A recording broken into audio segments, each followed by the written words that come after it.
Kelly's Eye, brought to you by Ellis Brown Architects. Peter, what's Kelly's Eye looking at today? Today, David, I'm looking, I suppose, as a little bit of London. A little bit of London? A little bit of London? A little bit... I spot the name Kensington. Yep. Is that a little bit of London? Well, that's part of a little bit of London. It's a new building, almost complete. The scaffold is still up, but it's on the way down. A large building, 36 luxury apartments with exceptional specifications. It's called Kensington Place, and it's the bottom of Belgravia Road, so you couldn't get much more London than that. And in fact, its real address is Imperial Terrace, Onken. Right. So it's Kensington Place, Imperial Terrace, Onken. The original buildings that were here, if there were buildings, what were they? Well, they were guest houses or hotels, boarding houses. It was called Imperial Terrace. I think we did it just before it disappeared. There were 6 of them, although they only numbered up to 5, because number 6 actually became 1 Belgravia Road.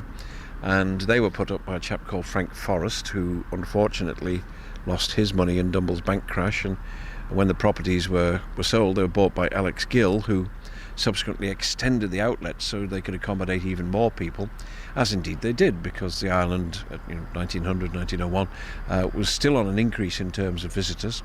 And this was the start of Royal Avenue West, all of which, although somewhat smaller than those, took in guests. So Onken had a fair proportion of visitors right up to the 50s and partially into the 60s when a lot of them were turned into flats and flatlets. Well, now of course the thing is buy up a whole terrace, pull it down and build brand new apartments, presumably to see us through the next 100 years. Well, this presumably will be the largest apartment building in Onken, will it? Yes. I'm sort of thinking of the majestic blocks, but I don't think they're physically, well, they're certainly not as tall as this, because it's very big, isn't it? Well, we've got 1, 2, 3, 4, 5, 6 floors there. And a basement? I think it's a double basement of car parking underneath, and then where it turns the corner overlooking Douglas Bay, it drops down in height to blend it in more with the houses and bungalows round in Bayview Road.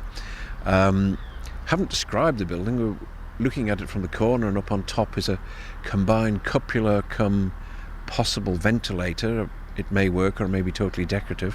What's surprising is it hasn't got the ubiquitous clock or the waste paper basket on top of a conical roof, so it's a bit different there. All the front apartments have got individual balconies, which I hope the planners are going to be fairly strong on and won't let people glaze them in, because there's nothing worse than a building that's part glazed and part not glazed. If this is the design, it should stick at that.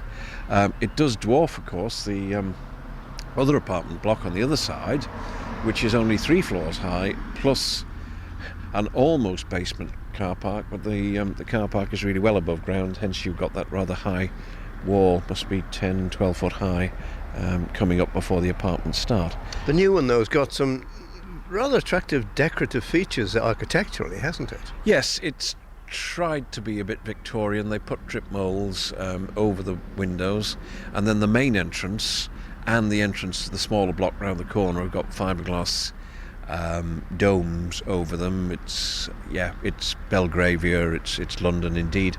But you see, fortunately, it's a standalone block. So it's a bit different to this other one, which was on the end of a terrace, and therefore you need to respect the terrace that you're on. Here, because it's standalone, it can create its own statement, which it does.